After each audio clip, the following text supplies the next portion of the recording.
हरे कृष्णा। आपके अपने चैनल सनातन शक्ति में आप सबका स्वागत है। आज हम आपको सुनाने जा रहे हैं सफला एकादशी की व्रत कथा। एकादशी व्रत की बहुत महिमा है। एकादशी व्रत को विधि विधान से करने पर व्यक्ति को वाजपेयी यज्ञ के बराबर पुण्यफल मिलता है और अंत में मोक्ष की प्राप्ति होती है। पद्म पुराण और स्कंद पुराण में एकादशी व्रत के विषय में उल्लेख मिलता है। महाभारत जैसे धार्मिक ग्रंथ में भी उल्लेख मिलता है कि धर्मराज युधिष्ठिर के आग्रह करने पर भगवान श्री कृष्ण ने सफला एकादशी व्रत के महात्म्य के बारे में पांडवों को बताया था। भक्त वत्सल भगवान श्री कृष्ण कहते हैं, हे धर्मराज, मैं तुम्हारे स्नेह के कारण तुम्हें एकादशी व्रत का महात्म्य बताता हूँ।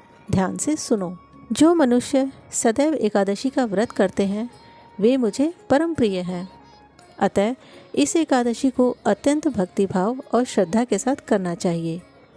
द्वादशी युक्त पौष कृष्ण पक्ष की एकादशी का नाम सफला एकादशी है। इसकी कथा इस प्रकार है। चंपावती नगरी में एक महिष्मान नाम का राजा राज्य करता था। उसके 4 पुत्र थे। उसके सबसे बड़े पुत्र का नाम लुम्बक था। वो महापापी दुष्ट दुराचारी था।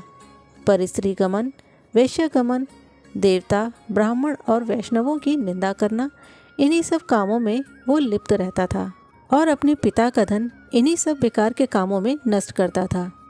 जब राजा को अपने बड़े पुत्र के ऐसे कुकर्मों का पता चला तो उन्होंने उसे अपने राज्य से निकाल दिया।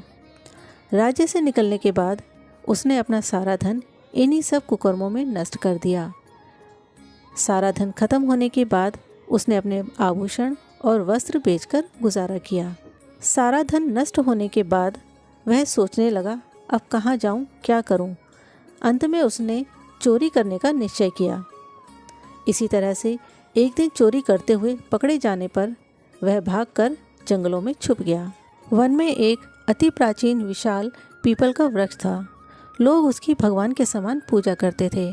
उसी वृक्ष के नीचे वो महापापी लुम्पक रहने लगा। कुछ समय के बाद पौष कृष्ण पक्ष की 10वीं के दिन वह वस्त्रहीन होने के कारण शीत के चलते सारी रात सो नहीं पाया। उसके हाथ पैर अकड़ गए। सूर्योदय होते होते वह मूर्छित हो गया। दूसरे दिन एकादशी को दोपहर के समय सूर्य की गर्मी पाकर उसकी मूर्छा दूर हुई। वो गिरता पड़ता भोजन की तलाश में निकला।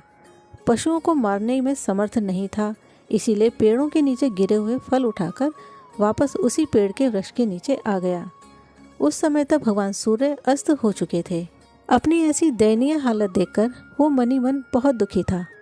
वृक्ष के नीचे फल रखकर कहने लगा, हे भगवान, अब आप ही को अर्पण है ये फल, आप ही तृप्त हो जाइए। उस रात्रि में भी उसे दुख के कारण नींद नहीं आई। अनजाने में ही उस दुष्ट लुम्बक के उपवास और रात्रि जागरण करने के कारण भगवान नारायण प्रसन्न हो गए और प्रभु के आशीर्वाद से उसके सारे पाप नष्ट हो गए। दूसरे दिन प्रातः एक अति सुंदर घोड़ा अनेक सुंदर वस्तुओं से सजा हुआ उसके सामने आकर खड़ा हो गया। उसी समय आकाशवाणी हुई कि हे राजपुत्र, श्री नारायण की कृपा से तेरे सभी पाप नष्ट हो गए हैं। अब तू अपने पिता के पास जाकर राज्य प्राप्त कर। ऐसी वाणी सुनकर वो अत्यंत ही प्रसन्न हुआ और दिव्य वस्त्र धारण करके भगवान आपकी जय हो कहकर अपने पिता के पास गया। उसके पिता ने प्रसन्न होकर उसे समस्त राज्य का भार सौंप दिया। अब लुम्बक शास्त्र अनुसार राज्य करने लगा। उसके स्त्री पुत्र सहित सारा कुटुंब भगवान नारायण का परम भक्त हो गया।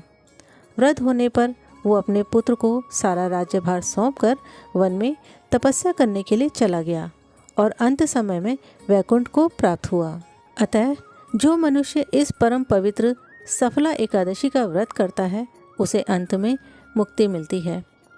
इस सफला एकादशी के महत्व को पढ़ने अथवा श्रवण करने से मनुष्य को अश्वमेध यज्ञ का फल मिलता है। ऐसा कहते हुए भगवान श्री कृष्ण कथा को विराम देते हैं। हरे कृष्णा।